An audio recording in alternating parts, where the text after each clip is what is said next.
जय श्री कृष्ण मंडळी, स्वागत आहे तुमचं माझ्या चॅनलमध्ये। तर इथं मी आलेली होती माहेरी। संध्याकाळचा वेळ होता आणि मस्त छान वारं सुटलं होतं थंडगार। तर इथं बघा आई आमरस बनवते आणि इथं पुरणाचा बेत होता जेवणाचा। मस्त माहेरी आलं का रोज नवीन नवीन खायला भेटतो नाही का। तर इथं आई बाहेरच, आम्ही बाहेर अंगणामध्ये बसून जेवलेले होतो आणि इथं बघा आंटी चुलीवर पोळ्या करते, म्हणजेच पुरणपोळी करते।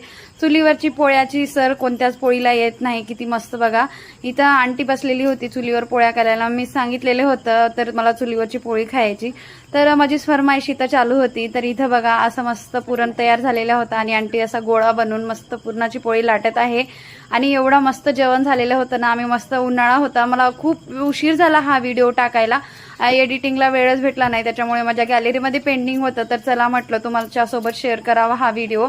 तर मी इथं शेअर करते आणि उन्हाळ्यात मे मधला व्हिडिओ आहे बरं का। जून संपला आणि जुलै लागला तर मी आता सेंड करते। तर इथं बघा मस्त पुरणाची पोळ्या रेडी झालेल्या आहेत आणि मस्त आम्ही जेवण केलो। तर तुम्हाला कसा वाटला हा माझा छोटासा मिनी ब्लॉग नक्की सांगा। तर चला मग बाय, भेटू।